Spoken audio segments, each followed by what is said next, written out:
Could you survive a world where the streets flowed with human waste, where a bath was a once-a-year luxury?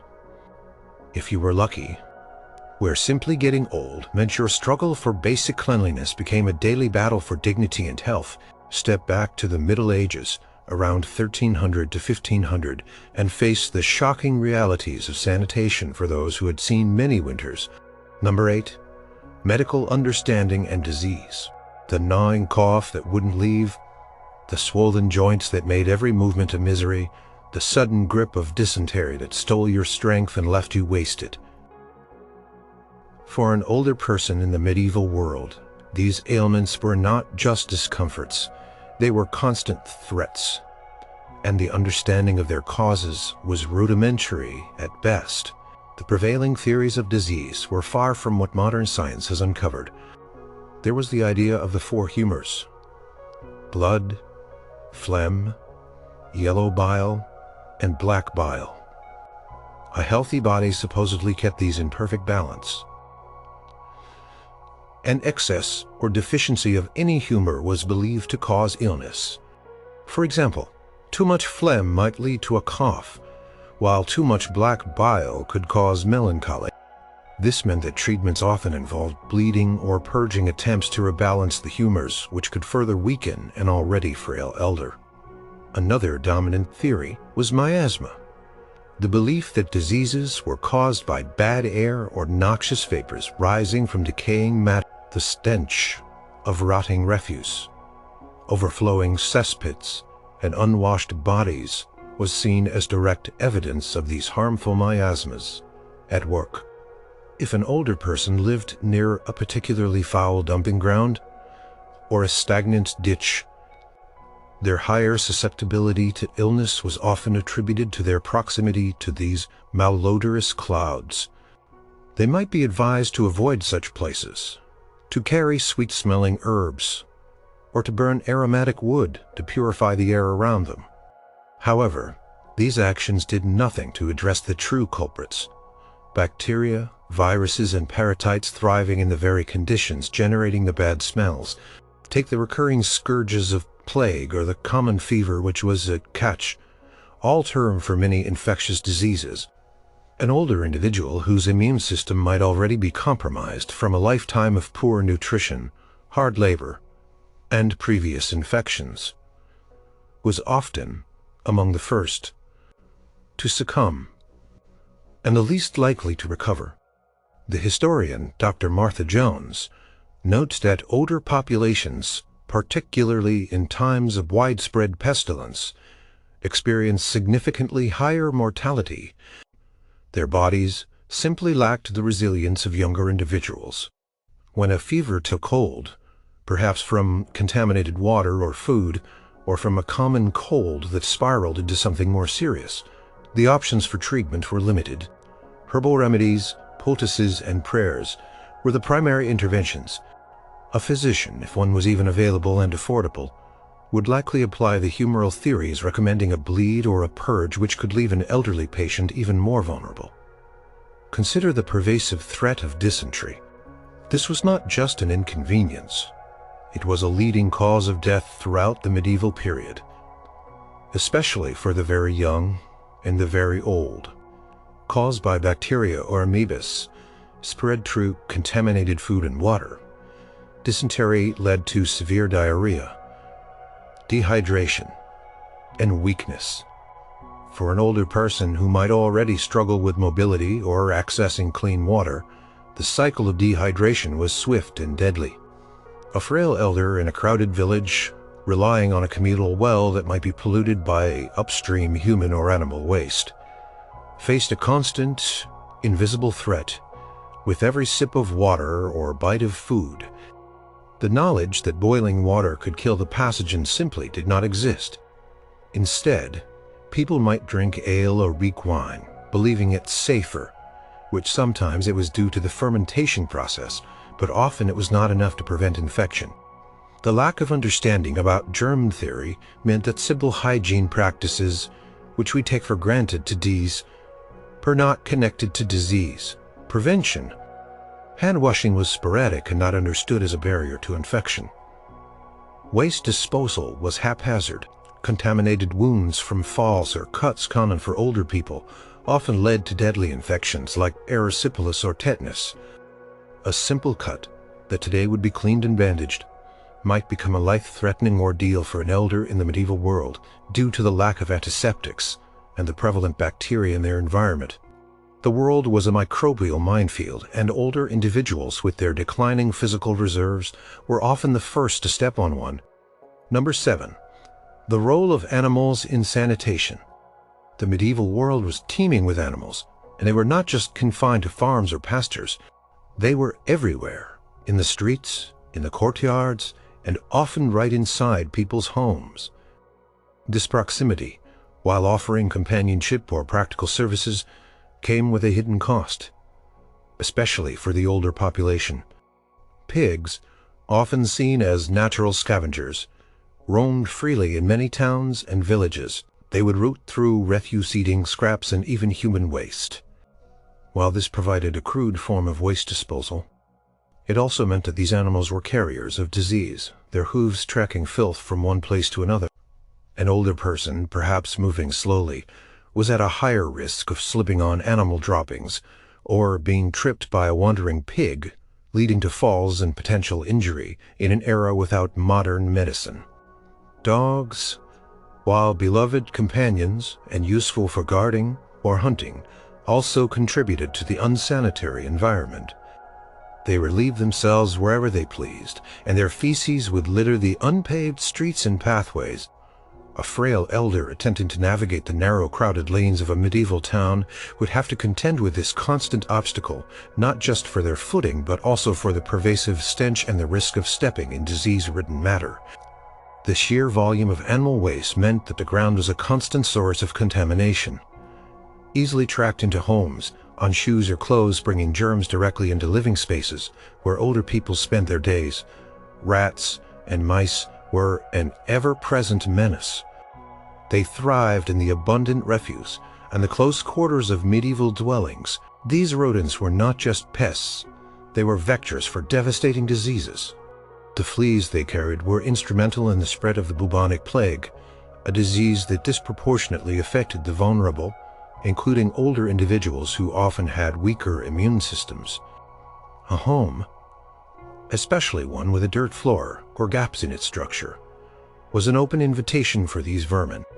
An older person, less agile and perhaps with poorer eyesight, would struggle more to keep their living space free of food, scraps that attracted rats, or to defend against their pervasive presence. The constant scratching and gnawing from rodents would have been a nightly disturbance, making restful sleep difficult for someone already dealing with the aches and pains of age. Flies, too, were more than just an annoyance. Attracted to human and animal waste, to rotting food and to open wounds, they buzzed everywhere. They would land on food prepared for consumption, transferring bacteria and pathogens from the filth they had just visited. For an older person, whose food might already be less varied or less fresh, the risk of foodborne illness from fly contamination was significant.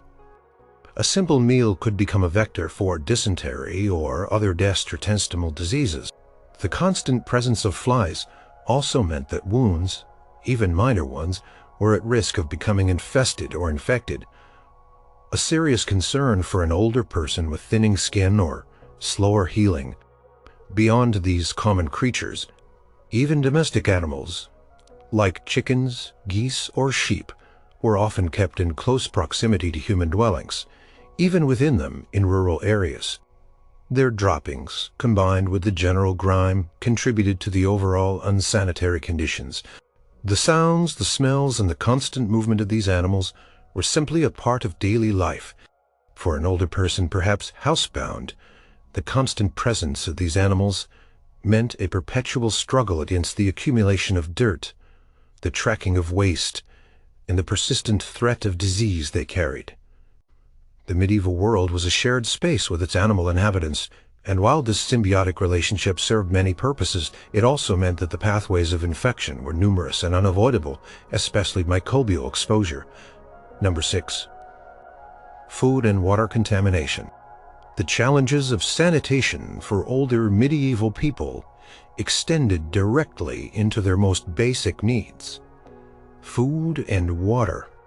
In a world without refrigeration, without sealed packaging, and without a clear understanding of germ theory, every meal and every drink carried an inherent risk. Food preservation.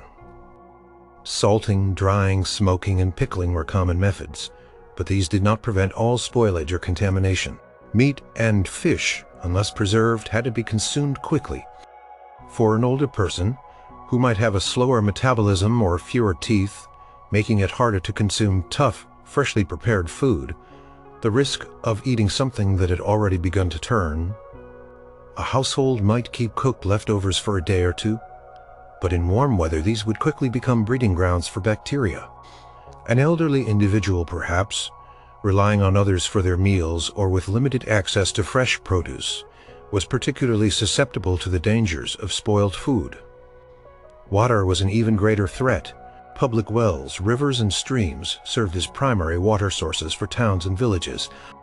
However, these same sources were often used for waste disposal, both human and animal. Upstream villages might empty their privies directly into the river, or communal laundries might wash clothes using the same water that others downstream would drink. The historian Dr. Thomas Alcott's research into medieval urban planning highlights the alarming proximity of waste disposal sites to water sources. For an older person whose immune system might be less robust, consuming contaminated water was a direct pathway to severe illness. Waterborne diseases like dysentery, cholera, though not identified by name, then, and various fevers were endemic. Every sip of water from a public well carried a potential death sentence. Many people, recognizing the risks, opted to drink ale or weak wine instead of water, believing it safer. The fermentation process in brewing did kill some pathogens, making it a relatively safer option, but it was not foolproof. For an older person, perhaps with a smaller income, the constant expense of ale could be a burden, forcing them back to the dangerous public water sources. Even if they drank ale, the containers it was served in, or the cups they drank from, might not be clean, still presenting a risk. Food preparation also contributed to contamination. Hands were rarely washed thoroughly before handling food. Cross-contamination between raw meats and other foods was common. Flies, as mentioned before, landed on everything, carrying pathogens from waste to food. Kitchens themselves were often unsanitary. Smoke from open fires permeated the air, but also deposited soot and ash. Food storage was simple, often in open containers or on shelves exposed to pests. A household's cat or dog might wander through the kitchen, or chickens might peck at dropped crumbs. For an older person, perhaps spending more time indoors and relying on food prepared by others, the dangers of a contaminated kitchen were ever present. A particularly severe instance might be an elderly member of a family suffering from a debilitating illness caused by contaminated food, leaving them bedridden and requiring extensive care, a burden on the household in an era of limited resources. The concept of food hygiene as we know it simply did not exist. There was no understanding of bacteria or viruses. If food made someone sick, it might be attributed to bad luck, a bad humor, or even divine punishment, rather than the unseen culprits thriving on the platter. The constant exposure to pathogens in their food and drink meant that older medieval people lived with a pervasive background level of illness. Their bodies were constantly fighting off infections, leading to chronic weakness, digestive issues, and a reduced quality of life. The simple act of eating and drinking was a daily gamble, and for the aged the stakes were often higher. Number 5. Dealing with human waste. The night soil men, or lack thereof. The handling of human waste in medieval times was a reality that directly impacted the health and dignity of older people, often more acutely than others. For many, especially those in urban centers or larger households, chamber pots were a daily necessity.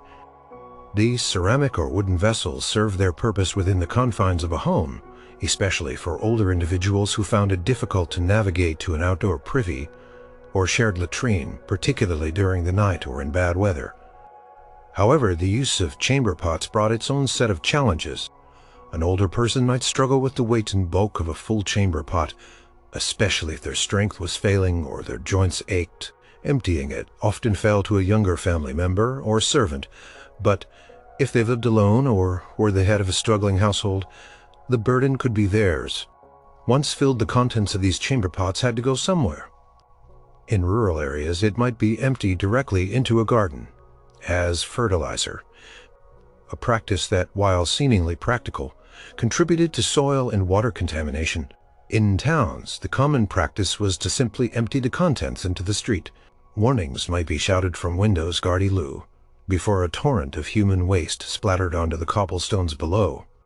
For an older person navigating these streets, the risk of being splashed or simply having to walk through the noxious puddles was a constant indignity and health hazard. The historian Dr. Philip Contois' work on medieval urban hygiene frequently describes streets as open sewers, particularly in poorer districts where the elderly often resided due to economic necessity. Larger buildings like castles, monasteries, and wealthy townhouses often had garderobes or privies.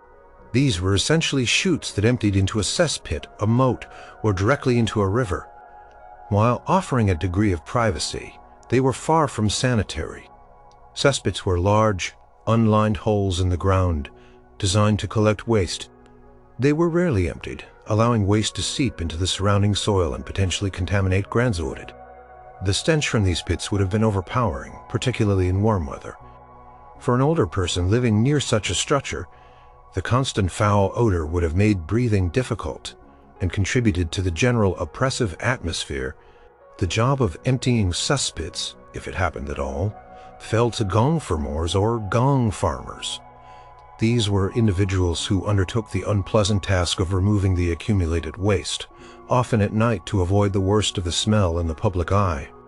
It was a dangerous job, as toxic gases like methane could build up in the pits, leading to suffocation.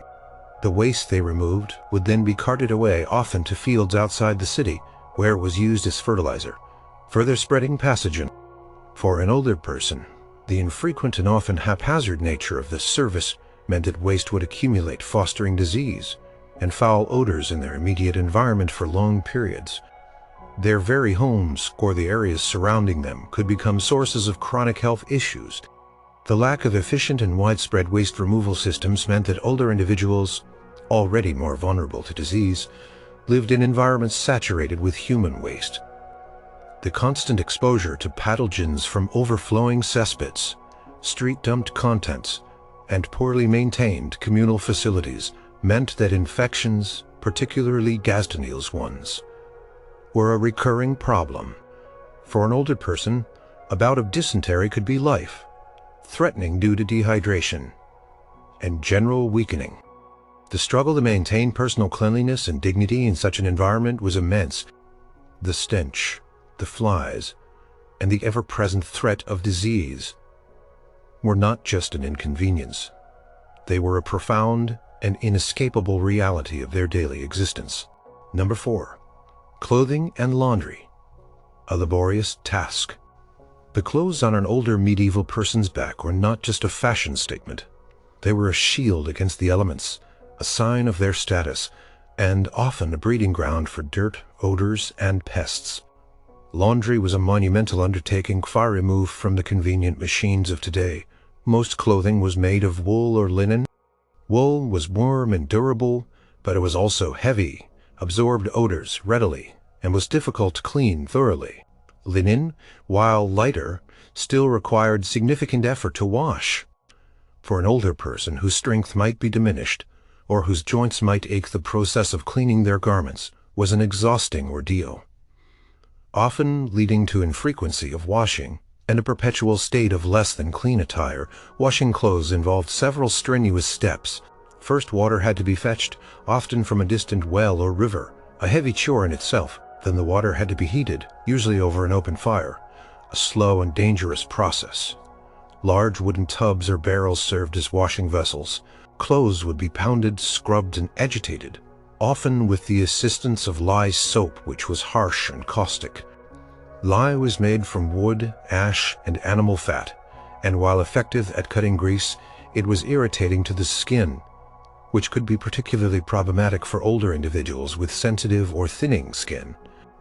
The sheer physical exertion required to wring out heavy, wet woolen garments was immense. For an older woman, a lifetime of such labor would have taken its toll on her body, making the act of washing clothes in her later years a painful and draining task, because laundry was so arduous. It was done infrequently. Clothes might be worn for weeks or even months between full washes. Outer garments like cloaks or tunics might only be cleaned seasonally or when visibly soiled. Undergarments worn closest to the skin might be changed more often, perhaps once a week, but even this was a luxury for many. For an older person who might experience more incontinence, or whose skin might be more prone to sores or irritation from prolonged contact with sweat and dirt, this infrequency of changing clothes posed significant health risks. Body odor would have been a constant companion, but it was simply an accepted part of life. The layers of clothing, especially for warmth, meant that trapped dirt, sweat, and oils accumulated, creating an inviting environment for parasites. Fleas and lice were common companions in medieval clothing, thriving in the warm, undisturbed folds of fabric. For an older person, dealing with the constant itching and discomfort from these pests, or the risk of diseases they carried, added another layer of misery to their daily lives. Removing them was a tedious process, often involving picking them out by hand or using fine-toothed combs. The act of sleeping in clothes that had been worn for days or weeks meant that the infestation continued, unchecked, contributing to skin conditions and general poor health. Garments were valuable possessions passed down through generations and mended countless times until they were threadbare. For an older person, perhaps with failing eyesight or arthritic hands, the intricate work of patching and darning would have been challenging. New clothes were an expensive luxury, meaning that most people, especially the elderly on limited means, simply wore what they had, until it disintegrated. The condition of their clothing directly reflected the sanitation challenges they faced. It was a tangible representation of the effort required just to maintain a basic level of cleanliness, an effort that became increasingly difficult with each passing year. Number 3. Bathing and personal hygiene. A rarity. The idea of a daily shower or relaxing bath was a distant dream for older medieval people. Personal hygiene, as we understand it today, was a concept barely glimpsed, and bathing was a rare and often communal affair, if it happened at all. For the elderly, the challenges were amplified, turning even the thought of getting clean into a daunting prospect. Unlike the Roman Empire, where public baths were common and frequented, medieval Europe saw a decline in such widespread bathing culture. Though some public bathhouses or stews existed, especially in larger towns, these were often not just for bathing, but also served as social centers, and sometimes had less reputable associations. Even when bathhouses were available, they posed challenges for older individuals. They required a journey often through dirty, crowded streets. The communal nature meant a lack of privacy, which could be a deterrent for those who valued their modesty. The water, often shared by many, could become lukewarm or dirty quickly. For an older person with mobility issues, navigating slippery floors or stepping into and out of large shared tubs would have been difficult and risky. The cost of a public bath, however modest, might also be prohibitive for someone living on a meager pension or dependent on charity. Dr. Eleanor Vance's writings on medieval social customs point out that the poor and the aged often lacked the resources for even simple luxuries, including paid access to bathing facilities, for most bathing happened at home, if at all. This involved heating large quantities of water over a fire, which was a dangerous and time-consuming task. A large wooden tub would then be set up, often in the main living space. Filling it required many trips with heavy buckets. For an older person, especially one living alone or without robust family support, this undertaking was simply too physically demanding to be done frequently. As a result, a full-body bath might occur only a few times a year, perhaps, before a major feast day or a significant religious holiday. Some medieval records, like the Household Book of Henry VIII, mention occasional baths for nobility. But even for the wealthy, it was not a daily ritual. Instead of full immersion, personal hygiene often involved dry cleaning or partial washing. People would wipe themselves down with damp cloths, or simply rub dirt off their skin and clothes. Hands and faces might be washed more frequently, using cold water from a basin. Teeth cleaning was almost non-existent, leading to widespread dental issues, which would have made eating difficult for older individuals. Impacting their nutrition, hair was brushed, but not frequently washed, leading to greasiness and often harboring lice. For an older person with thinning hair or scalp conditions, this would have been a particular discomfort. The pervasive lack of bathing meant that body odor was a constant fact of life. People simply grew accustomed to it. However, beyond the smell, the accumulation of dirt, sweat, and dead skin cells on the body created an environment ripe for skin infections, rashes, and infestations. Older individuals, whose skin might be thinner, more fragile, or prone to dryness, were especially vulnerable to such conditions. Bed sores for those who were bedridden were common, and quickly became infected in such unsanitary conditions. The lack of regular cleaning also meant that minor cuts or abrasions could easily fester, leading to more serious, life-threatening infections in an era without modern antibiotics. Personal hygiene for older medieval people was not just a matter of cleanliness. It was a constant losing battle against discomfort and disease. Number 2, waste disposal, the streets and rivers. Step outside in a medieval town, especially as an older person navigating its labyrinthine ways, and you would immediately confront the stark reality of medieval waste disposal. The streets were not just pathways. They were open sewers, dumping grounds, and refuse pits, all rolled into one. Human waste, from chamber pots emptied from windows, flowed directly onto the unpaved thoroughfares. Animal waste from freely roaming pigs, dogs, and horses added to the putrid mixture. Kitchen, refuse, food scraps, bones, ashes was often tossed out with little regard for public health. This meant that an older person, perhaps with impaired vision or reduced mobility, had to contend with a constant, slippery, and malodorous obstacle course just to go about their daily errands. A fall in such conditions could lead to serious injury and immediate contamination. The smell, often described as a thick, oppressive cloud, was not just unpleasant, it was a constant reminder of the diseases lurking within the filth.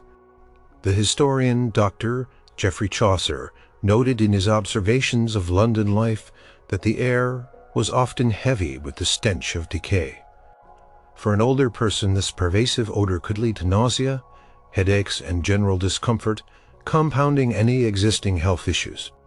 The visual aspect was equally shocking.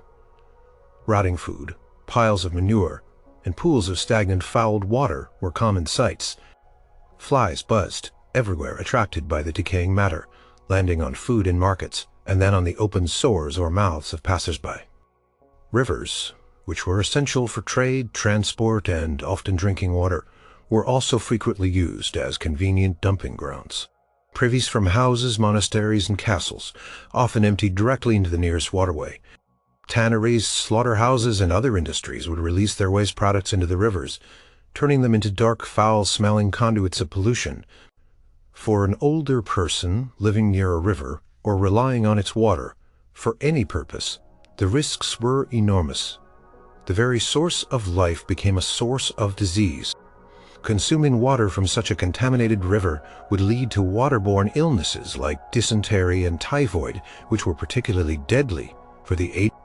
Even simply breathing the air near a heavily polluted river could contribute to respiratory problems. Formal waste collection systems were either non-existent or woefully inadequate. Some towns had rudimentary laws against dumping, but enforcement was sporadic. In many cases, people were expected to deal with their own waste, leading to the chaotic disposal methods observed. The concept of municipal sanitation was in its infancy.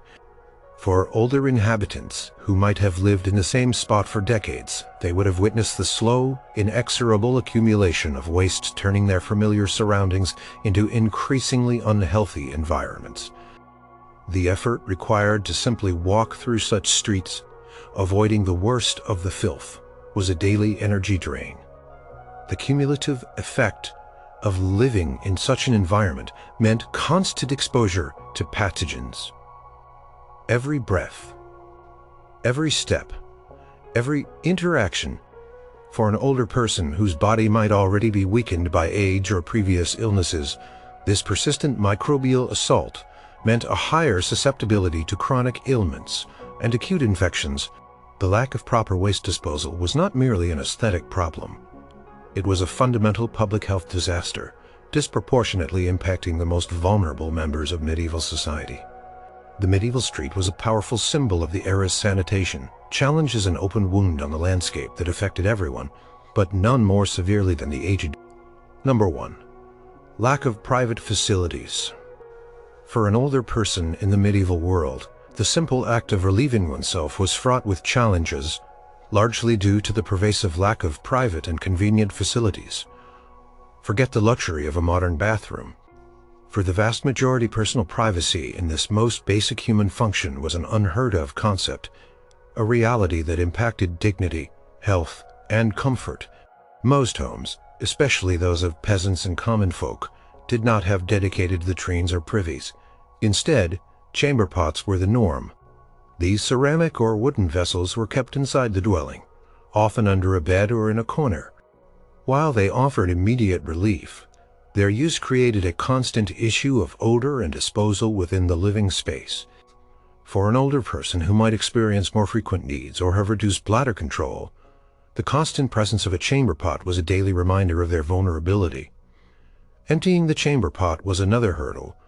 While a younger family member might assist, an older individual living alone or in a household where everyone was occupied with strenuous daily labor might be left to carry the heavy, foul-smelling pot themselves.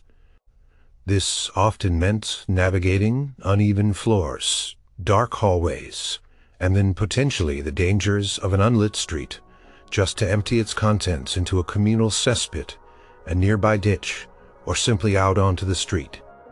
The embarrassment and physical exertion involved were considerable. The historian Dr. Margaret Wade's research on medieval household life points out that such tasks were often shared, but the burden on individuals was immense. Communal latrines existed in some larger towns, castles and monasteries. These were often shared facilities, sometimes just a row of holes over a pit or a flowing water channel. While they offered a designated space for waste, they were far from private. Users would often sit side by side, without dividing walls. For an older person, this lack of privacy could be deeply uncomfortable, especially if they struggled with mobility or needed more time. The communal aspect also meant that these facilities were rarely clean. They were breeding grounds for disease, with odors so potent they could induce nausea. An older person using such a latrine faced direct exposure to pathogens from others, a significant risk given their potentially weaker immune systems. Garderobes, found in castles and wealthy houses, were slightly more sophisticated, essentially chutes built into the walls that emptied into a moat, river, or cesspit below. While offering a degree of seclusion, they were often cold, drafty, and still prone to strong odors. For an older noble, making a trip to a garderobe, especially at night or in winter, could be a chilling experience. Risking falls on dark stairs or slippery stone. The stone seats were unheated and uncomfortable, which could exacerbate existing aches and pains. The very design, while functional, prioritized disposal over comfort or hygiene. The lack of private facilities also meant that many people simply used the nearest available space, particularly in rural areas or during travel. Fields, woods, or even the immediate vicinity of homes served as impromptu latrines. For an older person, venturing out into the elements for this purpose, especially at night, presented risks of falls, exposure to animals, or simply getting lost. The absence of easily accessible and clean facilities meant that basic bodily functions were often uncomfortable, undignified, and dangerous.